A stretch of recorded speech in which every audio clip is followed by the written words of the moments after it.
छत्रपती शिवाजी महाराज की या ठिकाणी तालुक्यातील आदिवासी समाजाच्या वतीने सुद्धा या घटनेचा निषेध करत असताना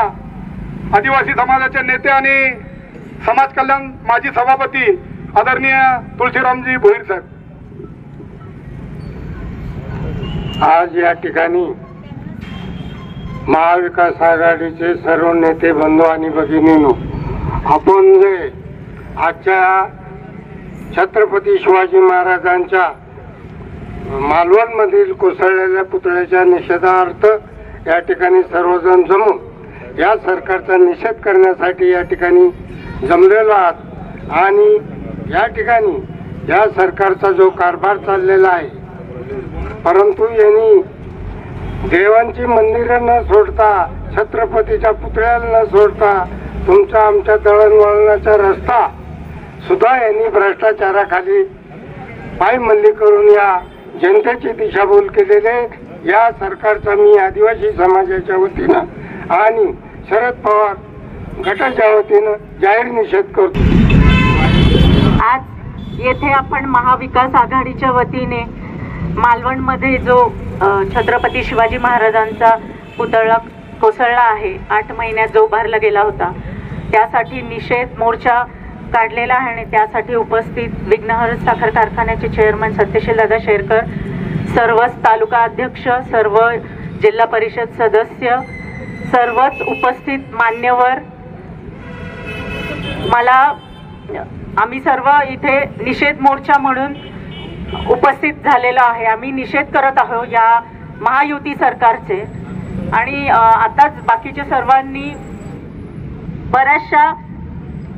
जे 2.5 वर्षाच्या काळामध्ये सरकारने ज्या घटना म्हणजे त्यांनी त्यांचे काय म्हणतात GR आणलेले आहेत किंवा जे उपस्थित केलेले आहेत, आत्ताच एक नुकतीच लाडकी बहीण योजना आणलेली आहे, तर मी म्हणून बोलायला उभी राहिले इथे की त्याचा जो पैसा आहे, जे प्रकाश आंबेडकर साहेब वंचित बहुजन पार्टीचे प्रकाश आंबेडकर साहेब यांनी मध्ये ABP माझाला त्यांनी सांगितलेलं आहे की तो जो पैसा आहे, जे 7 कोटी जे आदिवासींचं बजेट आहे, त्याच्यातून तो पैसा वळवला गेलेला आहे आणि जर का तसं असेल तर हे खेदाची गोष्ट आहे, कारण ह्याच्यामध्ये राष्ट्रपतींनी पण दखल घेतला पाहिजे की आदिवासी बजेट हे घटनेनुसार बदलता येत नाही आणि वळवता येत नाही। किंवा मला असं म्हणायचं की सरकारने त्यासाठी कुठलं तरी बजेट त्यांनी नियोजन करावं, परंतु कुठलंच बजेट कुठेही वळवता येऊ नये, कारण कोरोना काळ जेव्हा होता तर तेव्हा गोष्ट वेगळी होती, तेव्हा आपल्या सगळ्या समाजाचे आपले जीव जात होते, एक मोठा आजार होता आपल्या पूर्ण भारतावर आणि देशावरच, त्यावेळेस गोष्ट वेगळी होती। परंतु आज जर का तुम्ही लाडकी बहीण योजनेअंतर्गत हे आदिवासी बजेट वळवत असाल तर त्यासाठी पण आम्ही आदिवासी समाज त्याचा निषेध, महायुती सरकारचा निषेध करतो।